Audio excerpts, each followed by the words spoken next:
बड़े जोर शोर से भारत के महान प्रधानमंत्री, यशस्वी प्रधानमंत्री, अब मैं ये पूछना चाहता हूं, भूटान को 10,000 करोड़, मंगोलिया को 70,000 करोड़, बांग्लादेश को 15,000 करोड़, मॉरिशस को 5,000 करोड़, नेपाल और अफ्रीका के देशों को 39 अरब करोड़, सरदार स्टैच्यू को 3,000 करोड़, उद्योगपतियों का ऋण माफ करने के लिए 5,55,000 करोड़, मोदी की विदेश यात्राओं पर 25,000 करोड़ और बीजेपी का मुख्यालय का 350 करोड़, मोदी और बीजेपी के विज्ञान पे 5,000 करोड़, मोदी की सुरक्षा में 24 घंटे में 1 करोड़ रुपए दिन का खर्च कर रहे हैं और साल में 591 करोड़ 30 लाख रुपए आप खर्च कर रहे हैं। और पिछले 5 सालों में कुंभ के मेले में 15,000 करोड़ और यूएसए के प्रेसिडेंट ट्रंप को नमस्ते करने के लिए 100 करोड़। तो ये यशस्वी प्रधानमंत्री है क्या? इस किस्म के प्रधानमंत्री को यशस्वी कहेंगे? आपने जो है भारत को उच्चतम बेरोजगारी के दर पर पहुंचा दिया है। आज विश्व में भारत जो है भूखमरी में बांग्लादेश से भी नीचे है, आज पाकिस्तान से भी नीचे है। जिस देश में 25% जो है रात को भूखा सोए, उस देश का प्रधानमंत्री यशस्वी है क्या? जिसने देश की आर्थिकी को बिल्कुल नीचे कर दिया, छिन भिन कर दिया, जिसने जीडीपी खत्म कर दिया, जिसने नोटबंदी में लोगों को जो है नोटबंदी के तहत जो है लोगों को मरवा दिया, जिसने नौकरियां खत्म करा दी, जिसने महंगाई चरम पे पहुंचाई, जिसने पेट्रोल 100 रुपए कर दिया, डीजल 100 रुपए कर दिया, क्या वो यशस्वी है? क्या उसको यशस्वी कहेंगे आप?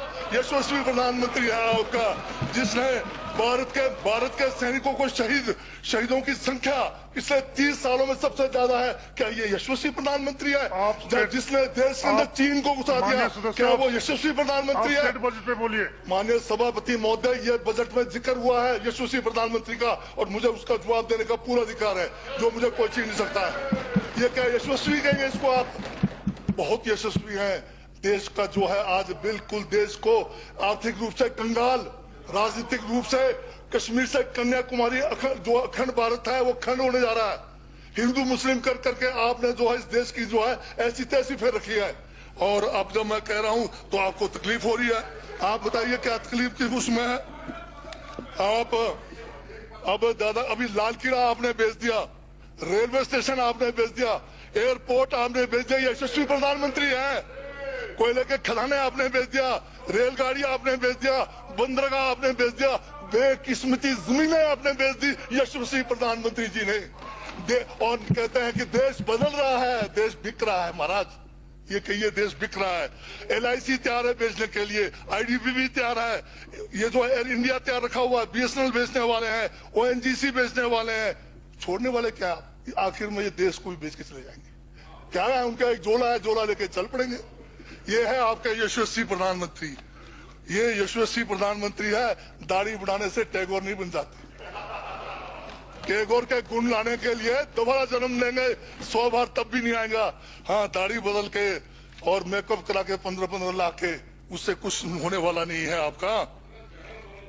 बिल्कुल। और जो जहर आप लोगों ने जो है कितने सालों में इस देश के अंदर जो है आपने जो इस देश में बीजा है, उससे वो जो है ये बजट पे ही है। सर, स्पीकर सर, यशस्वी प्रधानमंत्री जी का जिक्र बजट में आया है, इसलिए मुझे भी जवाब देना पड़ा है। और मैं यहाँ ये कह के इस बात को समाप्त कर देना चाहता हूँ, बर्बाद गुलिस्तान करने को तो एक उल्लू काफी था। हर शाख पर उल्लू बैठा है, अंजामे गुलिस्तान का क्या होगा?